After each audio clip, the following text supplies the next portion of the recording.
Great. Okay, welcome to the Budget Balancing Committee meeting of Monday, November 6, 2023 at 6:30 p.m. being held in the Finance Commission meeting room at Norwood Town Hall. This meeting is being held in hybrid format. Welcome. We'll get right to it. To the agenda, item number 1, meeting minutes for approval of the board. Meeting minutes of October 18th, 2023 for approval. Motion to approve. Committee. Motion approved made by Mr. Second. Slated, seconded by Ms. Bodenhofer. As we have some remote participation, we will do a roll call. Ms. Bodenhofer. Yes. Mr. Slater. Yes. Ms. Stewart. Yes. Ms. Mazzola. Abstain. Abstain. Mr. Plasko. Yes. And the chair votes yes. Great. New business. We're going to take this up a little bit out of order. We're going to go straight to the 5th item, compensated absences. One of our members, we have for a limited time tonight, so we want to make sure that we talk about this first. So whomever would like to begin the discussion. If I could. Yes. So this is something that was recommended by the Finance Commission. Over the summer, it became apparent that there was going to be a very healthy amount of free cash available this year. And so the Finance Commission was asking Meg LeMay at the time to say, what things could we be doing with infusion of cash like this, that in what way could we have like a reserve account or something like that that would help solve a problem going forward, that would help smooth out our budgets and just be helpful. And one of the things that she had recommended was a compensated absences reserve. So to be clear, what we're talking about here is that every employer has a financial liability for compensated absences, so sick time and vacation time that has been accrued but not yet paid out. And so this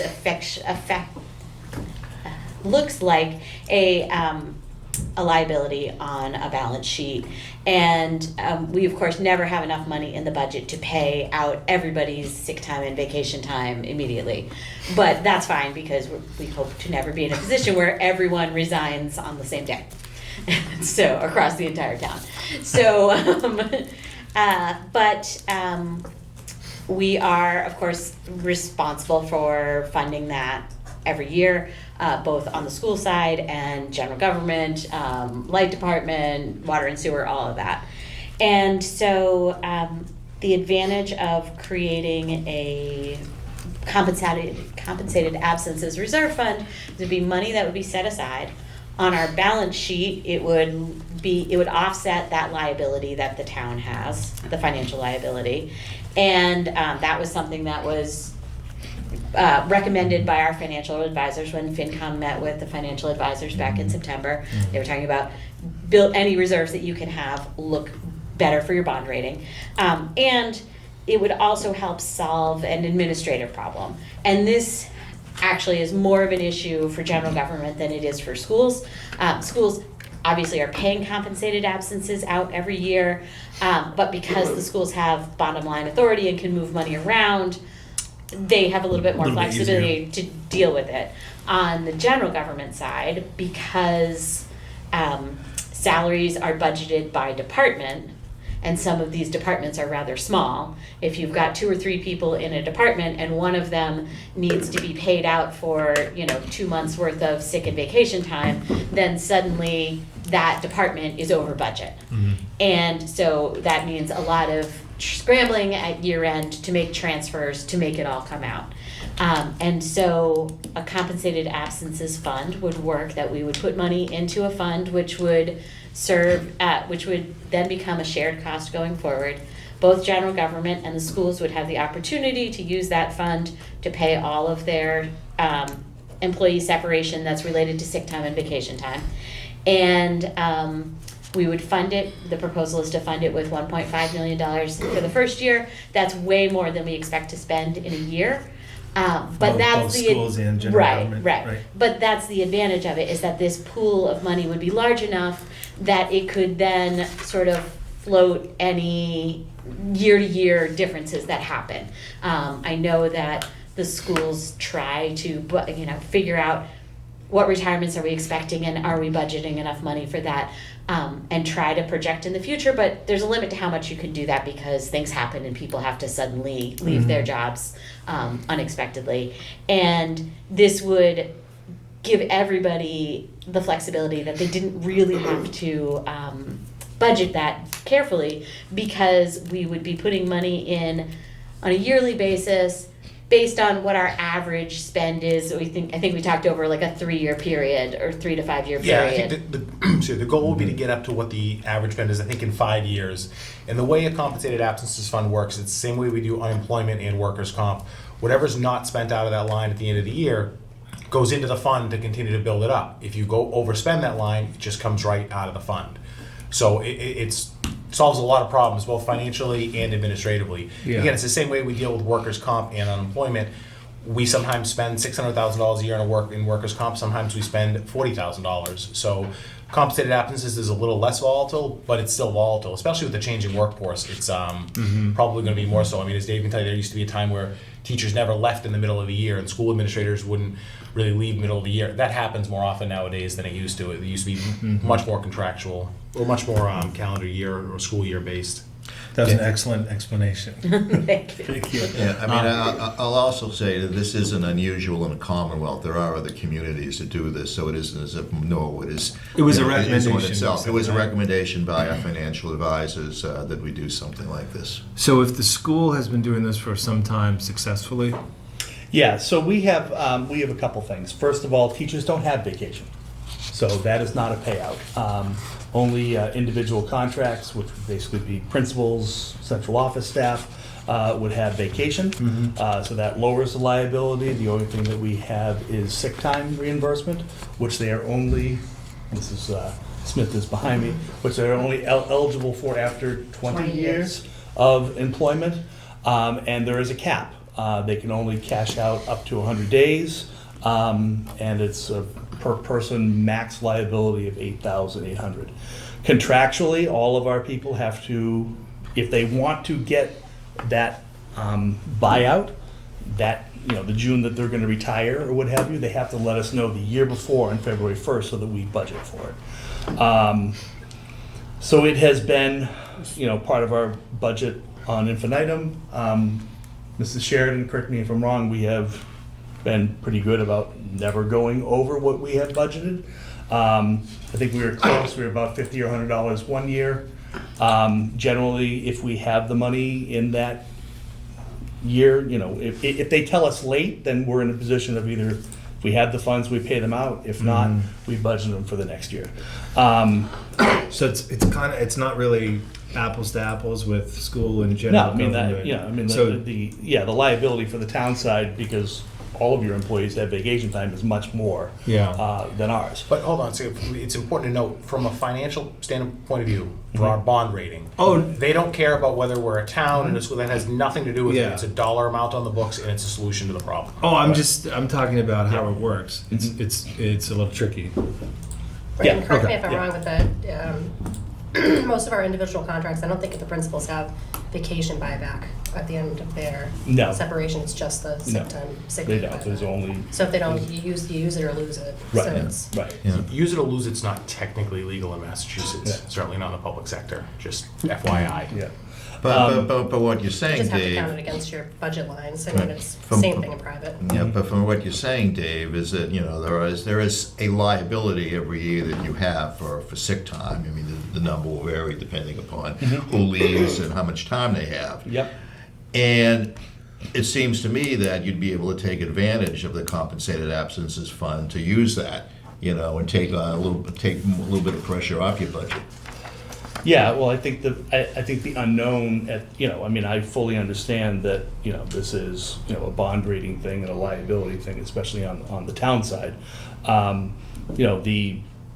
question that have not discussed at this point is how that fund gets funded going forward. So, I don't know if anybody else wants to. The same way your health insurance gets funded.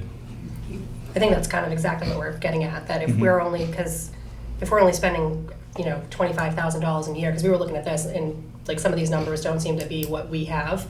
For FY '23, we only spent $25,000 total. So that's what's coded in the accounting system. That's, So we if you're- pulled it out of Munis today. Right, but that's what Sue pulled out for what's coded as sick and vacation payout, so. Well, sick and vacation payouts or sick and vacation time? For the, Payout. so we have 25,000, and that's significantly less than if we're gonna be asked to take a certain amount off of our budget to put it into a big fund. I don't think So we just anybody's wanna make asking to sure. reduce your budget. I guess that's what we did. So we're asking, what we're making sure saying that's is, not the what we're case. offering is you can remove that expense from your budget. Okay. Giving you money. Right. That's why it's been unclear so far, to make sure that, because when we do shared cost allocation, right? So that money comes off the top, right? And then. Well, right? that's So, one of the like, other items on Right. today's Right. agenda is like, how are we divvying up money in the future? But Karen, I see you have your hand raised. Yeah, I just have just a couple of comments on it. So the first one would be, I would hope that there's going to be a clear accounting of school and town, because in order to have that on the end of year report, there would have to be a specific, they would have to set up an account for the school and account for the town. Yeah, Karen, but hold on a because I would second. Karen, sorry, the pay codes aren't changing, so you're still gonna be able to pull those pay codes and know exactly what was spent. it would still be the same account number that's in my general fund? No, but you can pull a I mean, report by pay code, so anytime somebody gets a sick or vacation payout, it gets coded a certain way. So you're able to go in and pull PQ95, PQ96, PQ97, whatever it happens to be, and that tells you exactly what was paid out in that category. Well, right now, the way that it works in the end of year report, any employee separation costs have to be separated out. So the employee separation costs that I have for the last 3 years, they are different than what you have. But other than that, it still would have to be very clear for when they do the end of year report, what portion is the schools. And that would not only be the actual expenditure for the schools, but the budgeted expenditure for the schools. And then the other thing that would have to happen would be that MOU that the town and the school have for those costs that are allocated to the end of year report, that would have to be reviewed and adjusted if this particular thing goes through. And then the other question is, so from what I understand, that in the first year, the school would not have, would that budgeted line that's in the school budget, they'd be able to use for something else, I'm assuming, for the first year. And then going forward, the funds would be continued to be, come from, Yeah, from you- free cash, or how would you fund it going forward? So once you've eliminated that line, you're not gonna have to put it back in your budget. It just gets moved down as a shared cost, so it comes off the top. But the shared costs, would this affect the chapter 8 funding and that kind of stuff, or is it just gonna be? No. Because that's what the confusing part is, what goes, we understand this year where the money, you can keep that money in your budget, it's not gonna affect your budget. So But then really- going forward, how is that? Right, funded? really, you gotta picture this happening for next fiscal year and taking effect July 1st. You won't have a line item in your budget, and you'll never have a line item in your budget for it again. Probably in 5 or 6 years, we'll have to recapitalize the fund a little bit, but once you've taken it out of the school budget, you never have to worry about it again.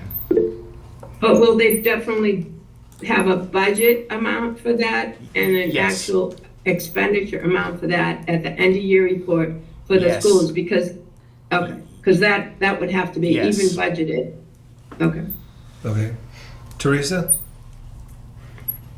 Yeah, thanks, Matt. I wanted to listen to everybody first.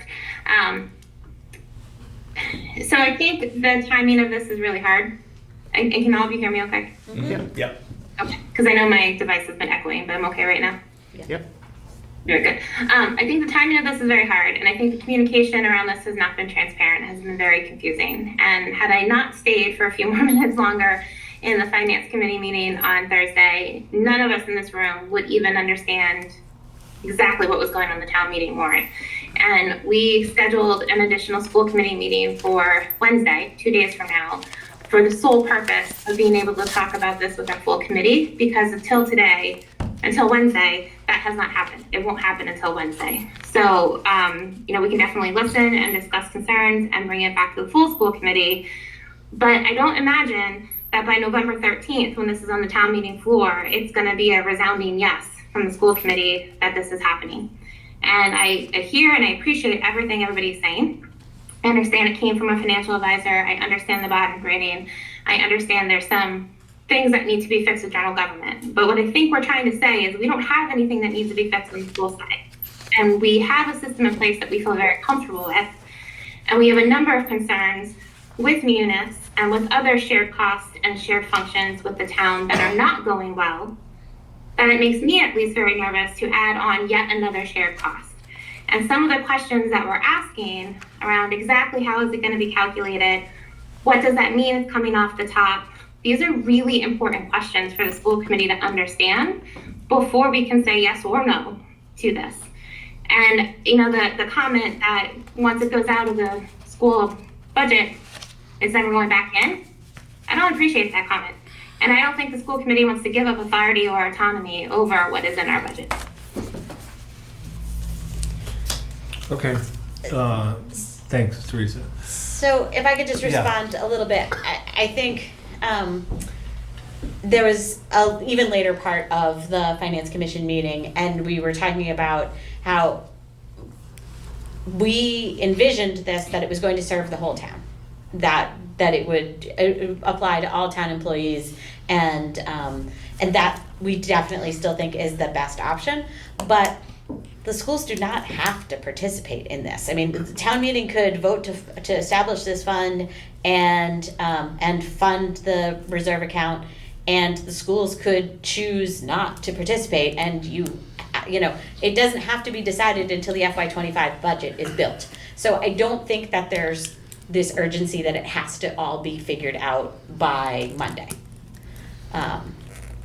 I do understand that there may be some people on town meeting floor who say, what do the schools think of this? And I think it's great if the school committee can have a response to that question. But I do think that if there's still issues to be resolved, there's time yet to resolve them. Okay, that's helpful. Bill, we haven't heard from you yet. Actually, Maya just took some of my steam. I think, the concept is appropriate. We haven't had money in the budget. Bonding agencies, financial, everyone looks at it. It's important. The manager recommended it 4 years ago. 5 or 6. Yeah, no, you haven't been there that long, 5, isn't it? Anyhow, at least 4 years ago. And we haven't really been able to work it into the budget, which is a lot of things. Some of the things on our capital program, as far as I'm concerned, should be in our operating. And we've made progress from where we were 6 years ago, but we're still not there. And we probably missed the boat when we did the override, because we're emphasizing, get the schools up to where we thought they needed to be at that point and get that through. A lot of these things were the same thing, like what do the schools need to have a system? Well, we needed things to have a system, we never put them in, and these are the kind of things, because when you put it in, it's a recurring cost every year. This is probably a good time to get it started, but it is gonna be an issue every year as to how you fund it, because and we have every year. I mean, we come up and we take it for free cash or whatever, but it's a matter of what time of the year you put it in. But I think it's more appropriate that it be shown as a budget class and accounted for and put there. So I think we should still be at town meeting. We should still get this started. It doesn't have to include the school committee or school department, as you just said. And if a year or two down the road, they said, gee, this does make some sense, they can join into it. I don't see that it's prohibitive that way. So if there's numbers that we have to adjust and take the schools out, but basically there should be a motion to still get this thing going. Yeah, and you know, Bill, we decided, you know, we felt it was important not only put a significant amount of money in initially. And the reason for that is you're not gonna go back every single year and put a significant amount of money back into it. Well, you You just know, say, this well, should we last have for a number of years, you know, we may have to periodically add money to it, depending upon, you know, how budgets go. Yep. But on the other hand, you know, if we have this, rather than you have to go back to town meeting for free cash, it just simply opens up, you have more free cash. I mean, to us, it makes sense, whichever way you look at it. Yeah, we've thought that for several years, we just haven't been ready to pull the plug, or push the button, whatever I wanna say, to make it happen. Yeah. But I think, as you brought it forward at this point, it makes sense. Emery, did you have something to add? Yeah, just drew a blank, never mind. Okay. So Teresa, you're meeting on Wednesday. We are, yeah, just for all of you. Yeah. Out of the meeting at 8 o'clock remotely on Wednesday. Okay. Is there something that we can do as a group or to make that meeting more comfortable for people or get you more information or? Yeah, I mean, I believe Thompson and Ms. Sheridan were already trying to get some information. Maybe they can speak to what the requests already were that were not fulfilled. Okay. But we are saying that if the schools aren't comfortable doing this, you don't necessarily have to do it that way. They can just keep doing what they've been doing, revisit it later. Okay. Good. Karen, go ahead, yeah? So just to be clear, so in previous years, the school had a system that they budgeted for their separation class, vacation and sick leave. So is it that the town did not budget for it? Is that how it is? I'm a little confused on it. And then if the school does not go in on it, so that would mean they would be the only department that would be funding this particular item in their budget. The answer to the second question is correct, and the answer to the first question is no, the town has never budgeted for it separately because we have, call it 22 separate operating budgets. So we'd have to find a way to centrally budget it and have it count for all departments, and we just got away from voting line by line 4 or 5 years ago.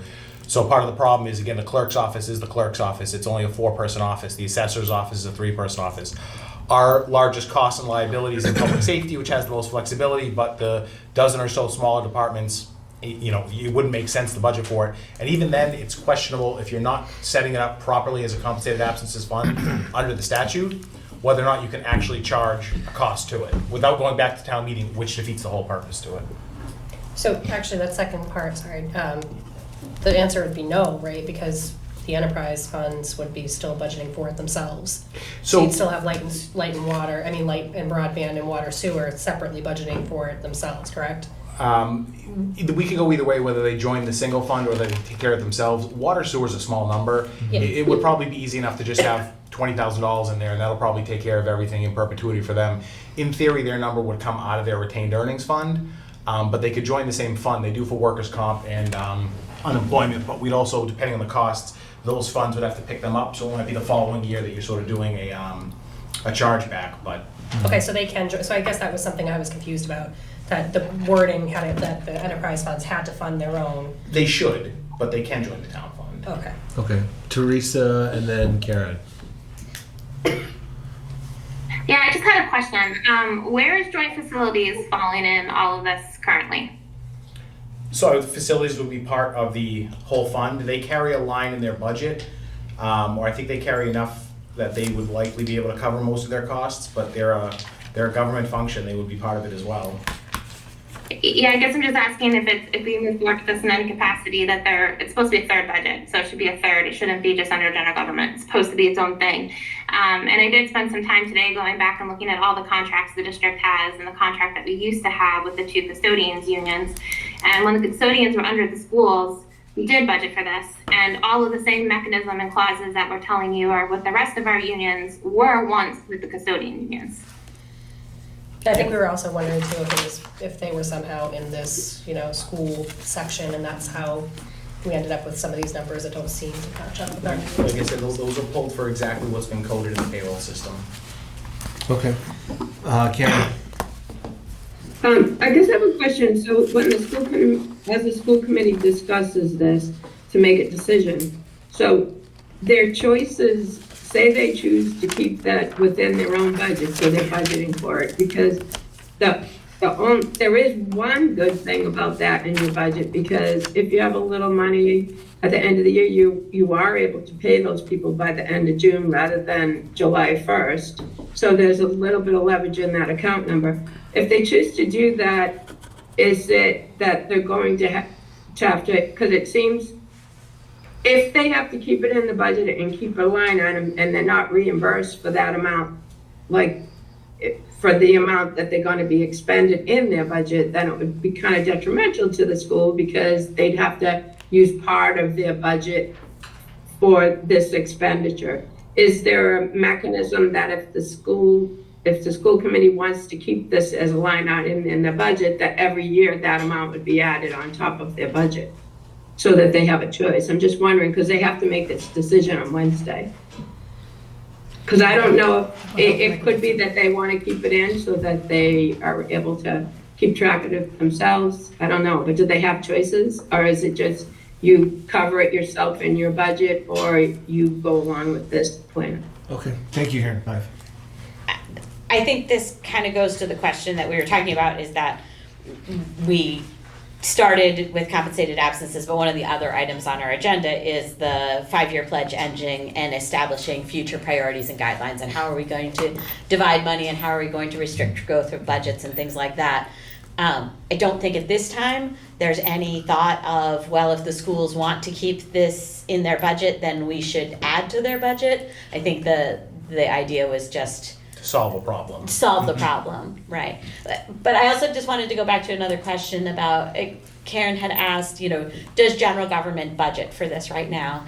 And no, if you look at the general government budget, you won't find any line item that says it's employee separation. However, that doesn't mean that general government hasn't been covering this expense. Right. The general government has been covering this expense every year, but they just don't know which department to anticipate it in, and so they have to wait till the end of the year and push money around to fix it. Mild winters have been our friend in that. I obviously understand the benefit of having this fund, especially for the town. The question of funding shared costs and those sorts of things, I think, are something the school committee is going to. But remember, you're saying town, and don't think of that as general government. Town means everyone. Every dollar we borrow has a cost for every project that we do, including the middle school, including the high school, and our bond rating is important to Yeah. every dollar that we spend. So it's not like it's like it helps the government. I like to say it will save my staff a lot of time. Selfishly, it's not my time that it saves. I have Right. accounting staff to go through and do all the work. I think it would save us time at town meeting. That's an additional benefit. And even yourselves, you don't have to worry about doing the calculation and doing the projection and figuring out, okay, what do we think it's gonna be this year? We think it's here. Oh, it's the end of the year. There's money in the fund. It gets taken care of. Yes, I agree that, having this is gonna help the bond rating, which helps every department in every corner of the town. We have a mechanism to fulfill that right now. The shared cost aspect that has not been figured out, rightfully so, is something that I think needs to be hammered out, so. Sure. Teresa? Yeah, no, again, I understand what you're saying, but just to respond to something that was just said, like, even when or if the school committee agrees to this, it cannot change process right away, because we have contractual language with 5 different unions that all have process and dates and notification clauses around this topic, and also some independent contracts. So I think it's harder on our side than people are realizing. And I think, again, like our list of questions and concerns are long. And I hear Maya's point that we can't really address all that yet, because we have to figure out how we're going about the bigger budget. So if we table all those questions, that makes sense. I just wanted and asked for this to be moved sooner, so I could be part of this dialogue, since we are bringing it back to the school committee on Wednesday, and wanted to have, transparency with all of you on what our concerns are and what we'll be talking about on Wednesday. Okay, thanks, Teresa. Mike?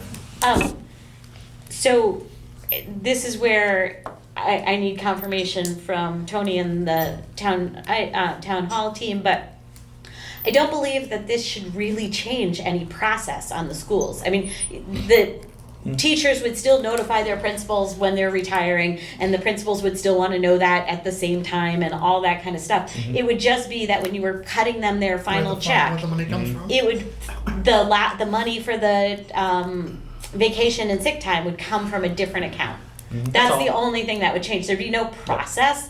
And Karen, you had mentioned that, well, you know, you'd have to wait till July 1 to pay. I don't think that's the plan. I think if somebody announced that they were leaving on, like, you know, let's take the union employees out of this, but if somebody announced that they were leaving on March 1 and, you know, then you could pay them that check Right that then. month. Yeah, absolutely. That's one of the benefits. That's why the state, there's 3 areas you're allowed for if you count insurance restitution to do these funds: workers' comp, unemployment, and compensated absence, because all 3 of them you cannot predict and you don't know when they're going to happen. It carries year to year. So the fiscal year effectively becomes irrelevant in somebody goes out there legally obligated. It's sick and vacation only, so settlement agreements and stuff like that don't count. It's sick and vacation payout only at separation.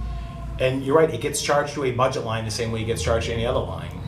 So I would agree with you that there's no process change, something gets coded to a different line, but So it's as simple as when you do the payroll, coding it to that budget. correct. Every time you do payroll, so let's say we're paying this person out these 6 different ways, each It's of not those has a 25 code. forms someone has to fill out. No, it's just And then your vote by town meeting. and whatever then- you're filling Right. out, whatever you're filling out on the form, you know, it's budget line number 7. I don't know what the line is. We have 18,000 payroll codes. That's all it is. It becomes budget line number 8, and you'll never be in a situation of having to look for the money at the end of the year, because it's okay. We did have randomly somebody left in the middle of the year at the Oldham. They're owed $5,000. It's this code charged to this line. It's what we do 1,100 times every other week when we do payroll. Okay. So this was recommended as a, sorry, someone was saying something. Yeah, I just got one more question.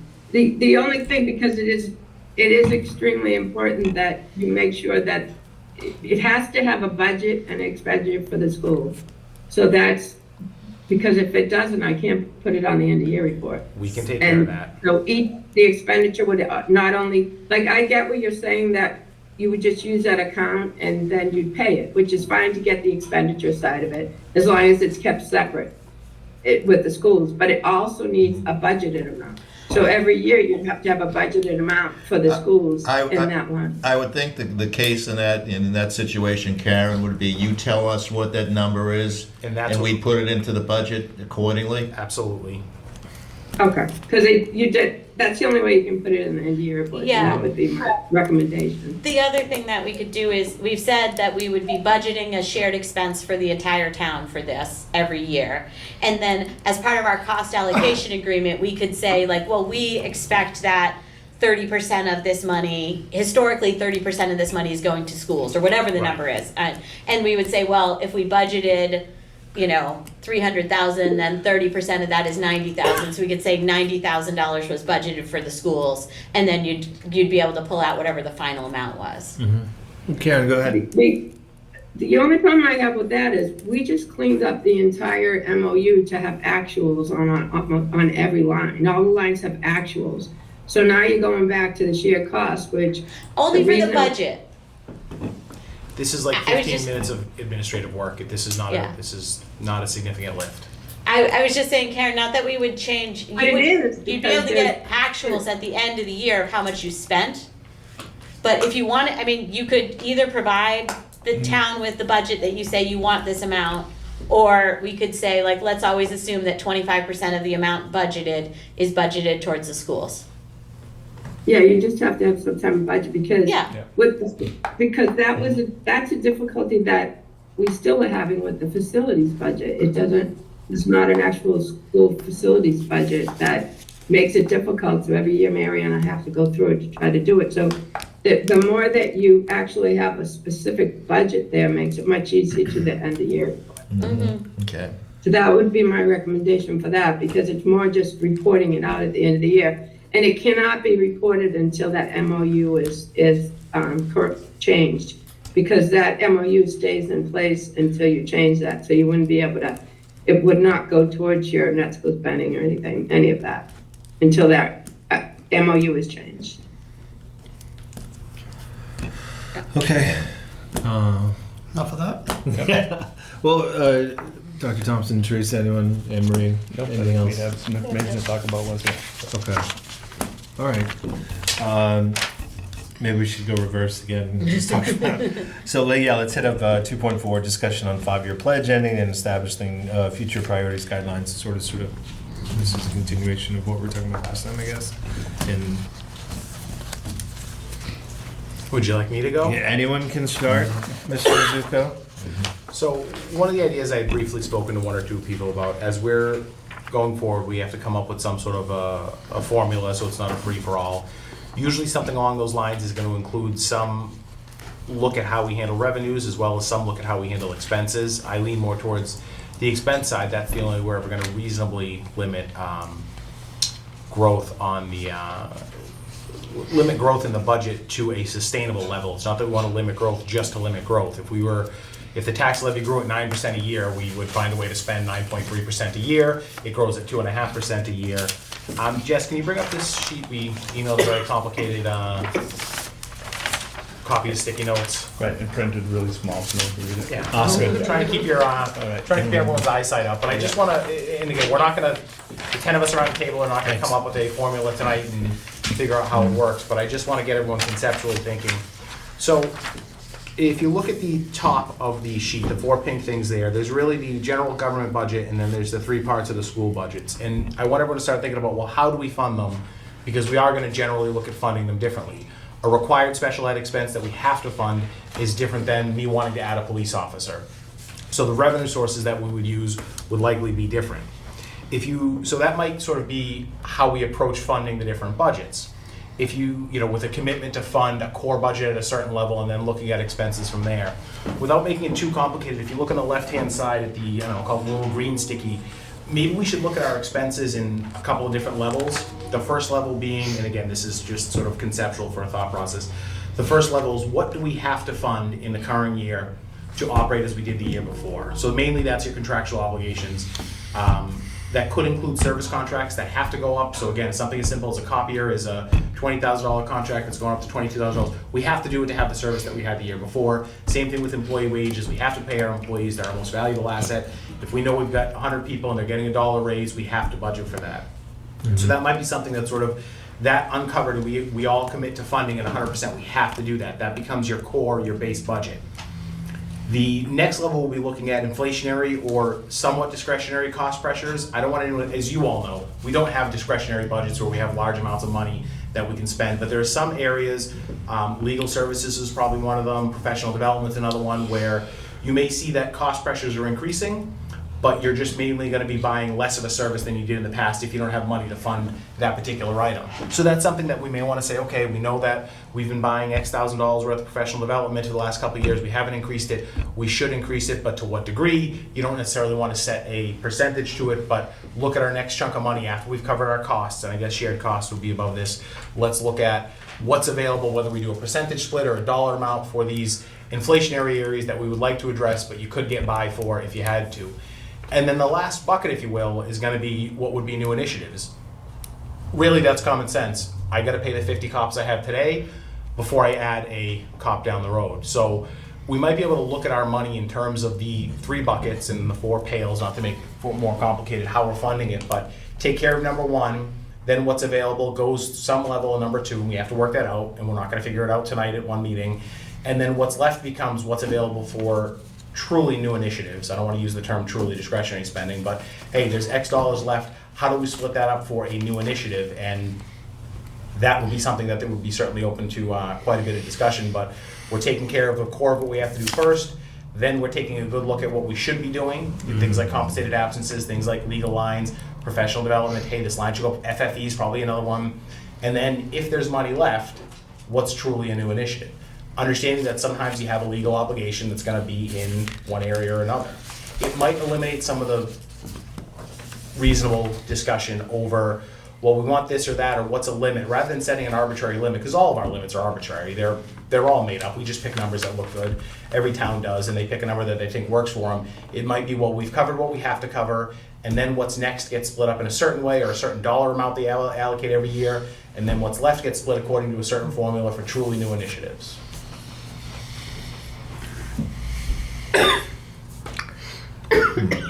You want to take a vote? Yeah, let's do this, and I'll just figure out the numbers tomorrow morning. 80, 20, 10. No, a lot more work needs to go in, but we need a way to think. Forget about the override. We know we had the pledge, and there were some specific things that part of the pledge, if you remember, and I always remind everyone, as the one who wrote the pledge, I think I can speak with some authority on it. But we had the pledge, and I don't mean forget about the override pledge, but just how are we guiding our finances going Sure. forward? We know there's probably going to be an override down the road. That might come with specific taxpayer-related pledges, because remember, the pledge was originally a pledge to the taxpayers. Here's how we were going to do it. That hasn't gone away. Fiscal responsibility hasn't gone away, but we need a framework to guide us, and it's just the idea of a framework to guide us going forward. Budgets always grow, but they're never really growing exponentially. Sure. Teresa? Was this sent to us? I literally just finished No, this 4 minutes none of before us the here meeting got started. it in advance. We're just talking about it now, kind of. Could it be emailed out? And I think I've requested this twice before, but is it possible that we get things in advance to review? Because it's really hard to just see things, whether it's spreadsheets or something like this, and productively be able to discuss it. Yeah, this is just sort of framing a general discussion. But The, we'll send out a copy. the added stickies with some detail of things to think about, you just added, but this was handed out, The last meeting, yeah. no, 3 meetings ago. Yeah. Maybe did I miss the meeting? I don't remember ever seeing this. Yeah, maybe. I don't know. I vaguely remember it. It was Okay. before daylight savings. Okay. Yeah, I mean, I look at this, I mean, it's a starting point, and that's Yeah. all I'm really gonna look Sure. at it as a starting point, because, you know, we're assuming certain things, certain percentages, certain, needs-based increases as an example, and we have some issues now based on some of the assumptions we made previously, so I think that Yeah, we have learning model. Right, so I think this is great to look at and, maybe use as a basis for discussion at our next meeting, but I know I certainly want to look at some of the assumptions that are going into this, very carefully, because we have some issues moving forward.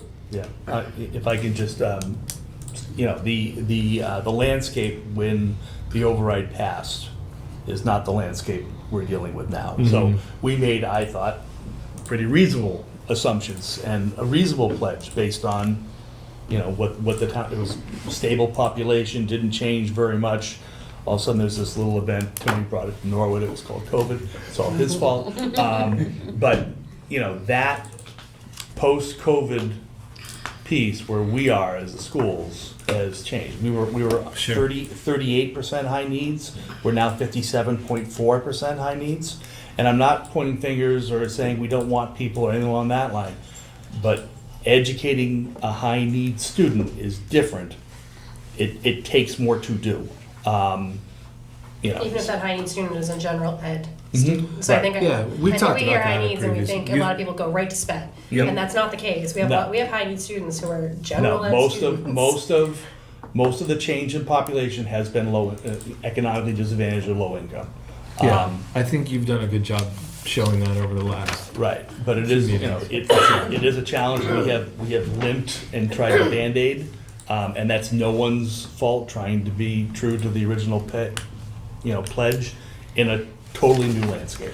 So within this framework, Tony, that we're talking about now, what Dr. Thompson is talking about, how do we prepare Cards on for the that? table, fundamental growth and headcount, the way we've seen the last 5 years, isn't gonna happen in the next 5 years. The money's just not gonna be there unless it starts falling from the ceiling. So if we're thinking, all right, 5 years from now, we gotta have 70 more employees, the dollars won't be there for that. This is a guidepost to sort of say, let's take care of what we have to do, look at the areas that are budget busters that we can't control differently, fund them perhaps a little differently.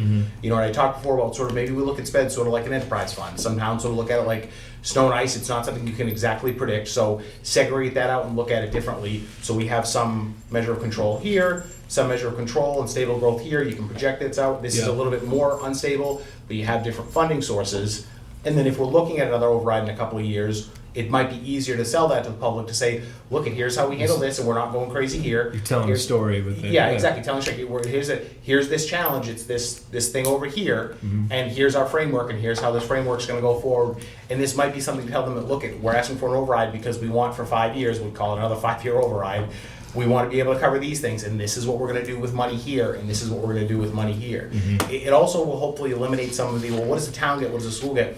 Let's look at taking care of what we need, then the things that we probably have to do, and then there's the new initiatives over here. Understanding that some years that contractual obligation might include required special ed costs that, look at, it's not 3.5%. What should a budget be? I always tell my department heads, come back flatter with something less than you currently have. Understanding you can't sometimes control that, but at least we can say we're funding what we have to. We're taking a much different look at the things that we would like to do that are good, and then a really hard look at what's a new initiative, because we should be looking at a new initiative differently than we do. Well, I have to add another hand at the old ham. Well, you have to do it. You have to do it. Yeah. Maya, what do you think? I think I would love to start to run some what if analysis on this, you know, to try and see how do we think that something like this would Some start modeling, to what would, shake out, and, you know, like how much could we afford for, you know, how does that compare against our projected revenues, and, you know, Yeah. what do we think these numbers might need to look like to bring our deficits down to zero? I don't know that we can do our deficits all the way to zero, but that's certainly our first goal. Right? Yeah, there's no town that does a 5-year projection that shows more money. If government was fundamentally gaining money, you'd have a problem. It always really realistically needs to show a deficit. But you're right, we haven't done any modeling of like, okay, let's think how would it work? So all right, in 2 years we want to do this. But even taking our 5-year projections where we're saying, well, we'd like to do this and we'd like to do this. Some of these things might be that sort of category 2 that we're only actually doing after we've done everything else. Because remember, we look at this and, you know, we look at it as we've got to do all these things and this is our bottom line. But realistically, increasing the cost of vehicles every year, you probably got to do it. Maybe you keep that at a minimum because that's sort of an inflationary cost that we should. Maybe we have to beat department heads up and say, look at you. I know the vehicle's 49 grand. You're getting 48 grand, which is what you had last year. You got to find a way to make it up. You don't want to do those things, but you're going to do that before you go and add something else after you've taken care of having what you had the year before.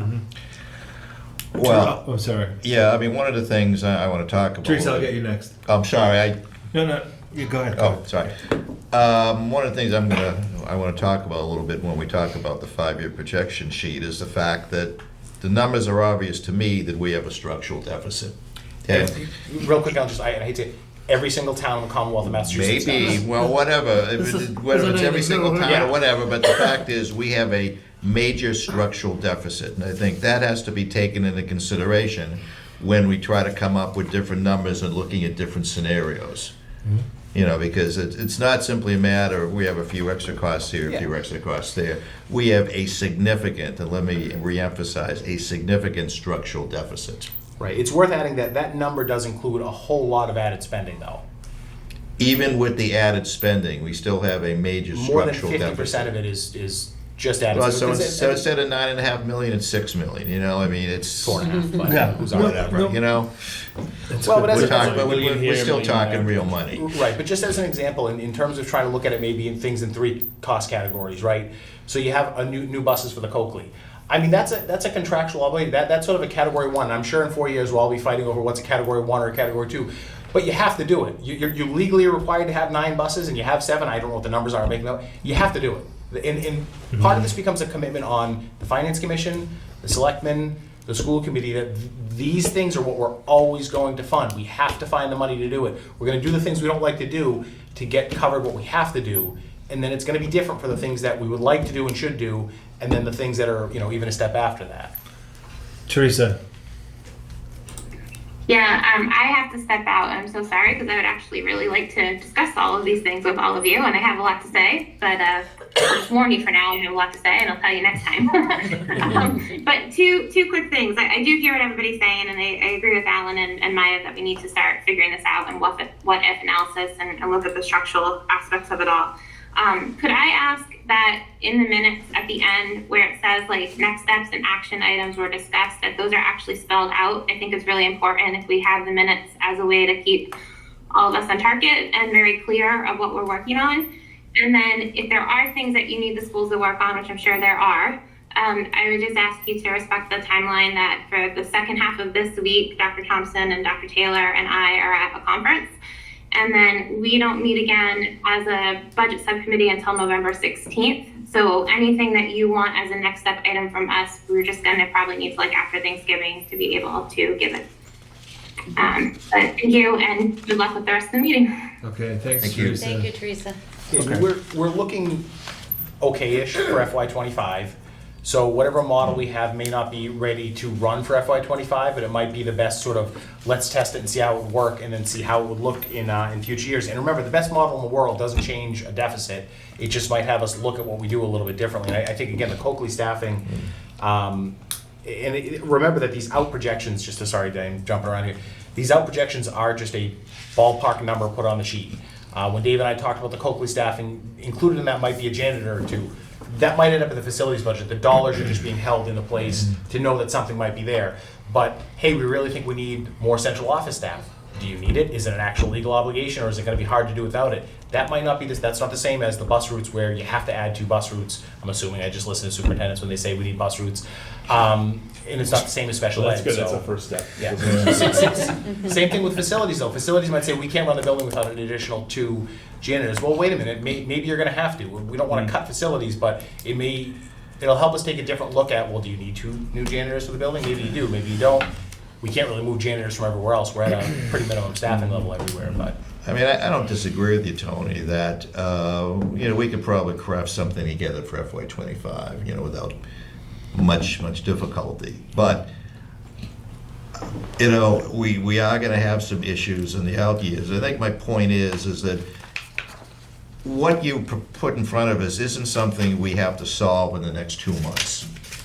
We have, I heard the chairman wants to vote tonight, so, the pink and green sticky program, that's what we're going. No, you're right. yeah, I mean, we have time to do this. We have a significant amount of time, even into portions of FY '25, before we come up with the answer, whatever that happens to be. So I just want people to realize we're not under a time crunch to do something that's going to significantly impact the town for the next 10 years. I would. But we're talking about it. Remember, Yeah, good. you're right, we need Yeah. to talk about it because we don't want to, what'll happen is we'll be here next October. Crap, do we come up with a formula? No, let's just find the money and see what happens, and then it'll be the next October and the next October, and we still won't have done anything. So we have to start doing some modeling, working towards a framework. You Yeah. might start having taxpayers ask, especially this January when the bills for the middle school hit. I'm gonna not be in the office on that day. People are gonna see their taxes go up, and they might start saying, "What are we doing?" And you might want to say, "Here's the Just framework refer of all the how." calls to me, probably. Alan Slater personally, With I'll point, raise I'll your I'll taxes. refer him to the superintendent, but that's a whole other story. Send them right back to the But- chair of the building committee. whoever it Yeah, is. but to have something that we can say, this is how we're going about budgeting, this is how we're managing our annual budget, how we're reasonably controlling growth, but taking care of the things that we have. Nobody wants to go back, and nobody wants to go backwards. We can't always grow as much as we want to, but let's take care of what we have to do, and then with what's left, we have a little bit more flexibility. Okay. Okay. I think that's it. Okay, let's keep going in reverse, right? Chapter 70. Yeah, why don't we do chapter 70 update? All right, so talking about funding, Chapter 70, as we know, has drastically increased over the last 3 years. That has been a direct reflection of our change in population. There is this little thing called the Student Opportunity Act plan. They have begun, Sue Sheridan, to ask for accounting of that.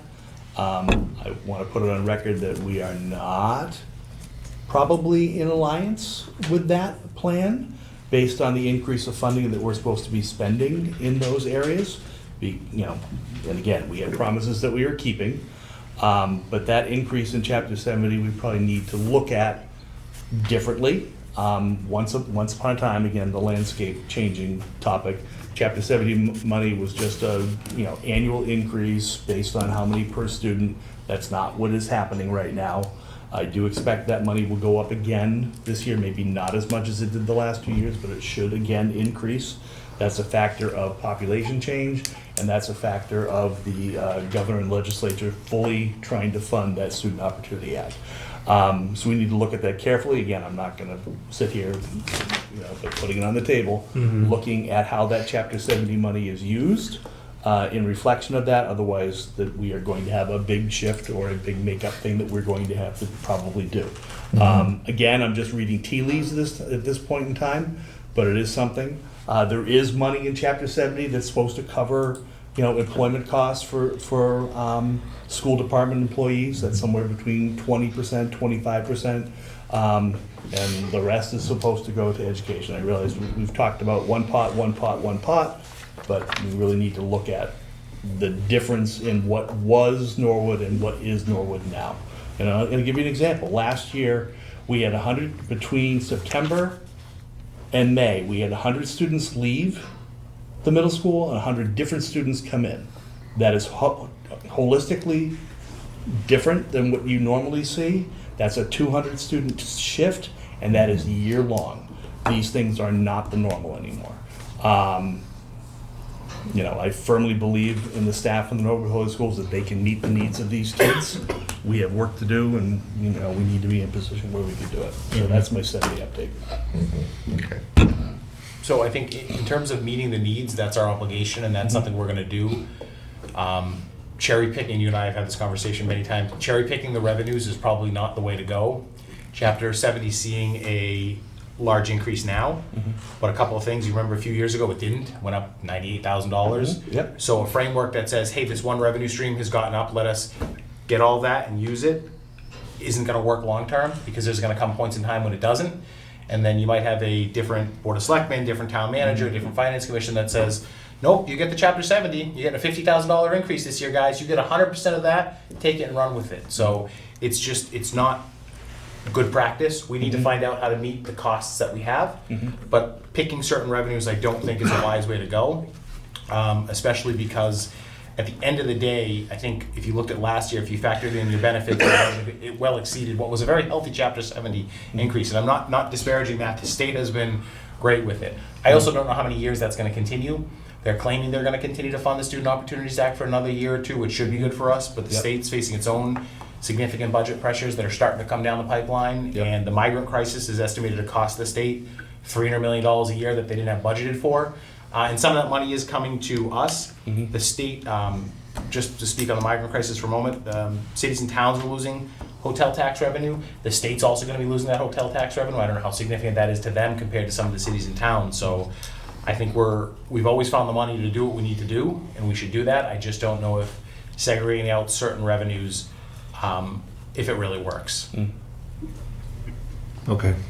Imre? I don't think we're necessarily, I mean, you can call it segregating out the revenues, but I think what it boils down to for me is if we're being given that much extra money to fund the Student Opportunities Act, we were hamstrung by a override pledge. I mean, let's be honest. But hold on, I don't think we're hamstrung by the pledge as much as we can't add, there's no district out there adding bodies at the level that we've been adding. And some of that I understand we can't control, but to expect to add 5 or 6 full-time positions a year, and we have to get our mind out of the fact that that's not. I wasn't even referring to the number of people, although that's a discussion for another time. That we have that the percentage. It was more the percentage, and to be honest, it seemed that the extra money from that Chapter 70 should have gone to the schools, even if it is temporary, to increase the budget. And as it was, we had to go through hoops and we talked about this in this meeting, pulling from different revenue sources so that we weren't increasing the base budget. Which, on a related note, I noticed that the general government's supplemental budget isn't separated out for FY24 in this 5-year projection. So I don't know why the schools were, but the general government's had increased on top of the supplemental ask. I don't know that it did. What are you referring to in particular? The 1.5 million the free cash ask at the end of the year For the fire. it was $150,000. I thought it was 1.5. No, I wish it was 1.5. It was 150. What was 1.5? Wasn't there more? All right, so 150. Whatever. It's not on it. It's not separated out. So the point is that really the Chapter 70 money, in my opinion, should have gone to the schools majority of it. We understand paying, benefits in other facilities and things like that, totally get it. That not 100% could possibly. But the increases that we were seeing, the spirit of the law is to fund education. And so I know it's picking and choosing, but then we're not, because if you don't put it all in the same bucket and you let your budget go up by 2.5%, and then you get an extra $3 million, that's on top of that, I understand not wanting to increase the base budget and having, freaking people out because you're gonna wanna go 2.5% on top of that. But that is the spirit of the law, is to increase the budget because we have increased needs, but we've been just having to just increase that and ask for extra money as a supplemental budget to try to meet the gaps that are occurring because of the needs, which is what the Chapter 70 is supposed to be funding. Right, but hold on a second, but remember, the formula was adjusted for Chapter 70. So it's not just you're getting new kids and you're getting more money for all those kids. So the formula was adjusted for every kid in the district, for all the rest of the money that the school department has gotten. So to say, well, this number's going up now, so we should be getting 100% of that. It's also adjusting for a lot of back costs over time that have been borne by the general fund. Can I ask you two questions, Anne Marie? I mean, under the pledge, what percent increase was the school supposed to get in any given year? Wasn't it 3.5? No more than 3.5. 3.5%. What did you get last year? Well, if you go by taking out the supplemental school appropriation, was it 3.9? 9.7.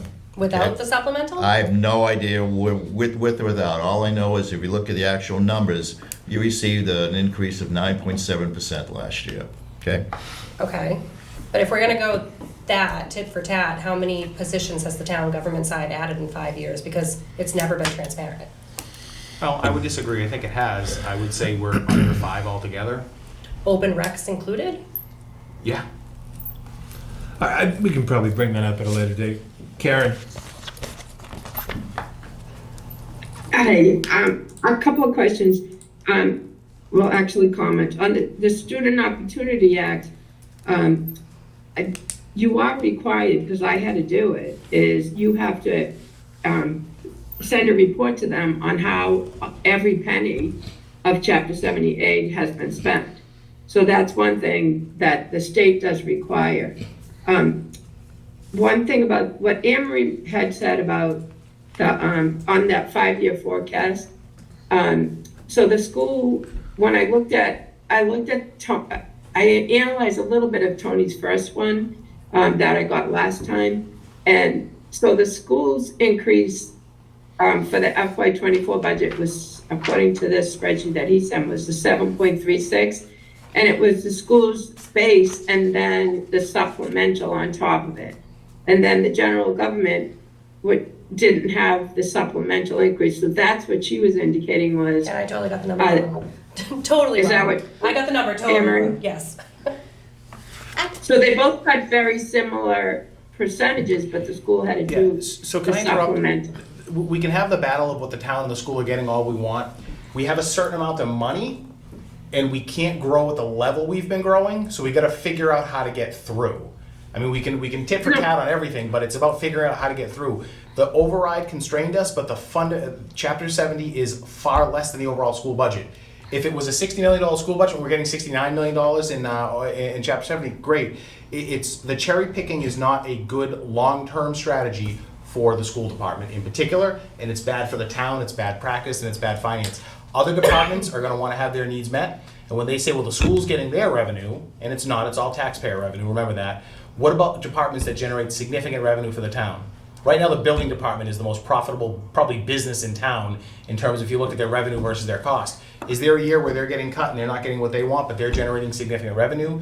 Ambulance generates a couple $1 million in revenue. They may want that money, believe me, they ask for it to go to them every contract cycle. So there's significant other revenues that get generated as well that play an important role in our budget. And again, Chapter 70 plays an important role, but the school budget is far above Chapter 70. And to Alan's point, if you look at the total amount that the schools have got the last couple of years, I think it has exceeded that Chapter 70 amount by quite a bit.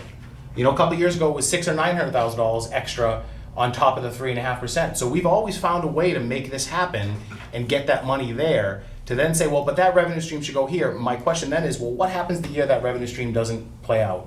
We have 100 kids leave the district and it goes up $70,000. Are you gonna not come to the town for everything? You're just gonna be happy with your $70,000 and that's it? It's gonna be, no, Chapter 70 didn't work. You know that's the truth, that's the whole thing. No. And I get it, Chapter 70 is going up a lot, and you guys are saying, if we just had that money. No, it's not even that. But I mean, my whole concern, you look out to FY 2029, the increase in the school budget, as somebody who got yelled at by both the school committee and the FinCom for giving the schools too much money and complaining about the schools getting too much money, still haven't figured out how I was able to get yelled at for both. This is almost more than our entire 2.5% increase. That's the concern. If I was gonna say, the governor, if the governor wants to open up the checkbooks and the money's coming, we've always found a way to do it. But we need a sustainable framework that makes sense every year, find a way to do it, and also try to control our own instinct. I like to spend money, schools like to spend money, elected officials like to say they don't like to spend money, and then they want to do projects too, because people pay a lot in taxes and they expect things for it. We just need a sustainable, team-based going forward. I agree. In a year where we're telling the schools, no, you're not getting you on, but I'm adding 10 firefighters, and Chapter 70 went up $1.5 million, I don't think that's gonna happen. No, Yeah. I don't think it's, I don't. Karen and then Maev.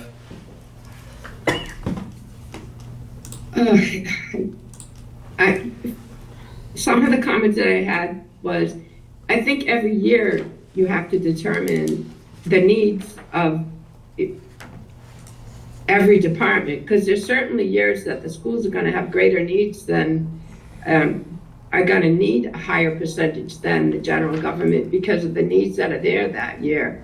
So there are gonna be certain years when the schools are just from, like Dave had said, the changes that had happened that year, that they do need a higher percentage of that Chapter 70 aid. So I get what Tony's saying on the future, but there are years when the school is going to need a higher percentage of that Chapter 70 aid, because the way that the school's budget has been, this is my 4th year, is even though you see a high budget there, there's lots of areas that are hurting because they really don't have enough money to fund everything that they need in the budget. So they're trying to deal with the money that they have, not, kill the town with it, but there's the general fund budget, the general ed sometimes get hit because you don't have enough money to fund the whole thing. Like there's some salaries in this district right now that are too low on the school side. So that's what we're saying on the Chapter 70A, that sometimes the school is going to need a higher percentage of that Chapter 70A. And part of because their needs are greater. Part of our needs and part of our responsibility at a staff level and at an elected and appointed official level is to recognize that we are never going to have enough money for all the things we want to do. We wouldn't be here if we were. It would be easy. Would this even be a discussion? We need $28 million. Good to go. Call it a day. We're never going to be able to fund everything we want. And we're probably not going to be able to fundamentally expand services within a normal operating budget year to year. Maev. I think one of the things that's important to realize is that I agree that we don't want to just say, well, all the Chapter 70 money must go straight to the schools. That I understand the concerns about that. But I also think it's important to recognize that with this Student Opportunity Act and the increased funding, there was a requirement from the state, not just like a hope from the state, but a requirement from the state that we provide additional services. So we've been looking at this as saying, like, well, let's assume a level services budget and then we'll add things that we absolutely have to have legally for special education and English language learners. But the schools are being asked to come up with a plan for, okay, we're giving you this extra money. What are you doing with that extra money? How are you making improvements? There's a plan. The last time I read the plan, it involved discrepancies between different groups in their achievement and their, I think, use of special education and how can we reduce those discrepancies and things like that. And there's a requirement that we be making progress toward that we have to file a plan that says, like, this is what we're doing with this extra resources that you're giving us. So I just think it's really important to understand that this isn't just a nice to have. This is like the state is coming in and saying, like, we're committing to these extra resources to all towns for education, and in return, we're expecting this. And so we need to make sure that we're also supporting the schools to do that. But I think forever, and at least the last couple of years, schools been coming in and saying, new requirements, we have to have this, we need this, and the budget's gone up. And they've always had the money they need. Have we ever cut their budget? Have we always come up with their budget, with what they actually need for these services? Not since the override. Not since the override? Right. It's been okay. We since haven't the- cut, we haven't made cuts to Right. the schools since the Right. override. This was the first I year still that we have, thought we remember, a Right. whole lot of cuts that were made before that. This was the first year we Well, that thought we was were the gonna big have to purpose cut of getting, services. that was the big Yeah. purpose of getting the Right, override. Exactly. And we came up with some unusual one-year Accounting. ways to be able to fund that budget, so which we won't be able to do in subsequent years. So we're gonna Yeah. have to really sharpen the pencils. Okay. Okay. Did you want to talk about the ESSER funded positions? No. Great. Can I ask a question about the ESSER funded positions? When Yep. does that Yes. funding expire? I can answer that. Yeah, and Karen's I can good. talk about how many positions there are. We need to go through them a little bit more. But go ahead, Karen. Go ahead, Karen. Oh, okay. The ESSER grant ends 9/30/24, so FY '25 would be the first year that the funding wouldn't be there for the positions. There's 10.5 positions. The total estimated salary for FY '24 for these 10.5 positions is $677.85. And then an estimate for '25, because we still have contractual obligations, negotiations going on. So we moved everybody up the step, and then we gave a 2% increase just because we don't know what it's gonna be. And that came out to $702,835. So on this, this sheet here, it lists ESSER funded positions. Where did I find it? It is on this list, Grant-funded right? positions. Right, conversion of 12 grant funded positions, so Yeah. that's actually 10.5 grant funded positions, if we're just talking ESSER. Yep. So But we can that reduce that a little starts bit. in FY '25, not in FY '26. Yeah, but Correct. there might be one in the health grant too, right?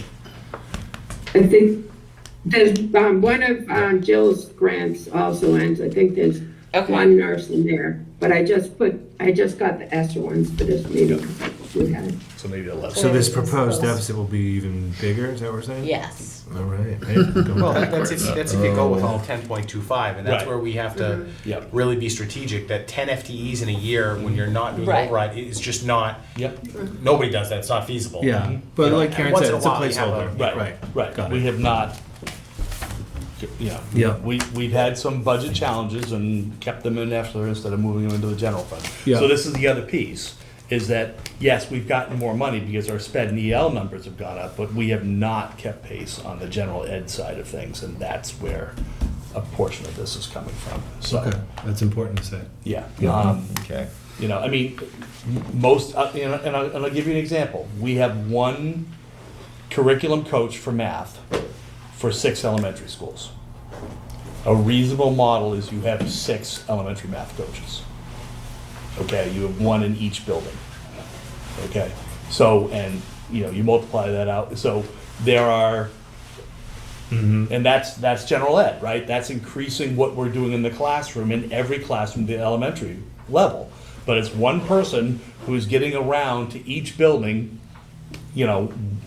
75% of the time, for a day a week, instead of being in the building, could we put, there's small schools, maybe it You could have be. one big school and that's only one. You only- Well, then you have to build the school. I just want to go on the record. You heard it here. I just want to go on the record that I did not say that. But No anyway. one's championing that. Yes, $300 million. Right, right. Can the minutes reflect Dr. Thompson wanted to close the bulge?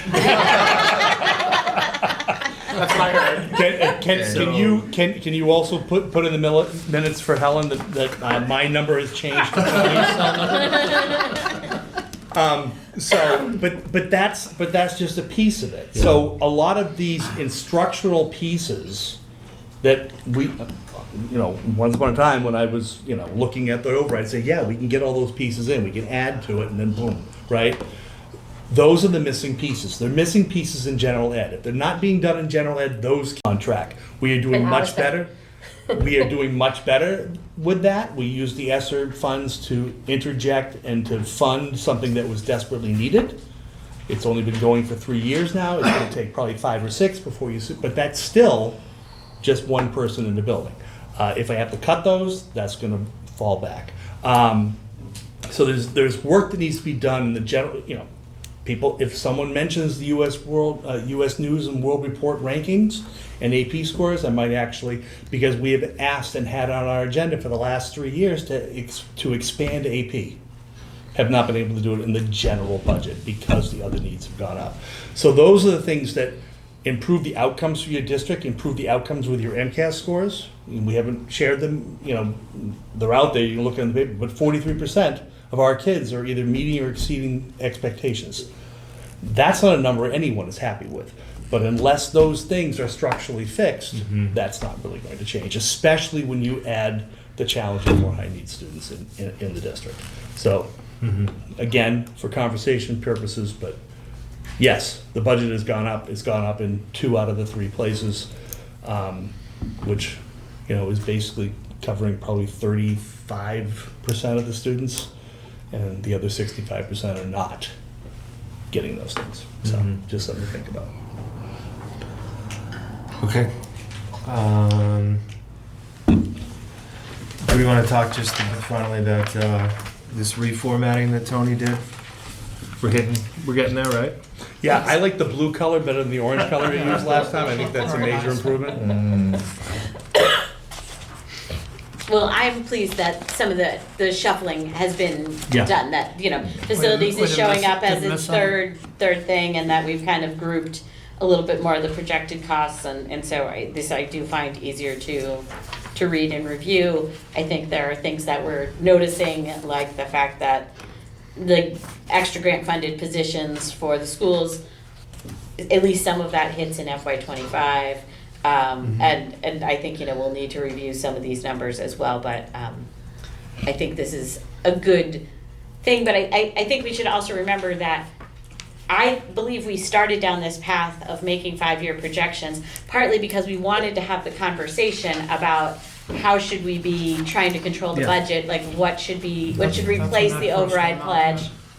And the idea was, well, we can't really think about what our formula is and understand the implications of our formula if we don't have some estimate of what our numbers look like. And so I don't want us to get too bogged down in trying to get this number perfect. It's never going to be perfect. I think we want to make sure that we're including all the big ticket items, but then this is just a tool to help us do that what if analysis that we were talking about. Yeah. I think these two things go Complement each other together. really well. Yeah, Yeah. it's not a budget, and we'll update it as time goes on. We might get the pension number soon. Health insurance probably isn't gonna be for a while, so we'll make updates which will help us, but at some point, we're gonna basically say, I would think soon, that, okay, well, soon for FY '25, this looks like a framework we can work with. Yeah. We know it's gonna change until we go to the budget. I mean, look, we're projecting, I think, 6% or 5% for health insurance. It could be 12%, could go up 0, and then the numbers get a lot rosier. So it's still just a projection that'll become more real over time, and that'll adjust it, and it could be better or worse in a couple of years. Yeah, I mean, I guess it won't be 0. Yeah, again, I think I realize that these are all guesstimates, you could do a couple percentage points different, and, either way, it's gonna make a significant amount of difference in what the final numbers are. But I think it's good, because it shows us what the trend is. And, the trend, quite frankly, is not positive. Clearly, I don't think anybody can dispute that, looking at some of the numbers. And, we have a lot of work to do, which is, again, as I said, this isn't something we're going to solve next meeting or the next meeting or even the next meeting. This is going to take a significant amount of time to do, and let's take the amount of time necessary so we do it right. Yeah, good, well said. Any other business? We have a motion to adjourn made by Mr. Plasko, seconded by Mr. Slater. All the members are here, so all those in favor? Excuse Aye. me, before you do that, do we have a date? Or are we leaving that open? For the next For the chairman meeting? to call, yeah. That's good. Are we leaving that open, or? I think Teresa was looking for maybe a doodle poll, to be honest with you, based on, Yeah, we can send one out. yeah. Maybe Maybe we the can throw first out- week of maybe we can- December, is that, Yeah, maybe we can throw out a few dates and then do a doodle poll for. does that work for you? Yeah, I won't go anywhere. Okay, so we'll send something out I this mean, week. Okay. I mean, Yeah. the I mean, fourth, I know she had asked, sorry, Dr. Schiff. yeah, the I know fourth- she had asked possibly to meet a little bit earlier if we were gonna stick with Mondays, 6:30. You know, I don't know if people can push it a little bit earlier, Yeah, usually. I can't. 5:30. The working person's the only one, working people. Yeah, More than one person, working Right, we people. should we should do 5:30 though. okay. Yeah, yeah. All right, I'll I do- could do 5:30. I 5 think- gets tricky. Yeah. Yeah, me too. Yeah. I'll throw out some times. Okay. yeah, I the, could probably get here by 5:30. Just stay. the fourth and You're not gonna fifth. hit all that I mean, traffic? the fourth and, Is that a Monday, the 4th? yeah, Monday's the fourth, Tuesday's the fifth. Okay. Wednesday the sixth is not good, so. All right, maybe we'll try for that Monday or Tuesday. 5:30 and Kelly's roast beef sandwiches for everybody.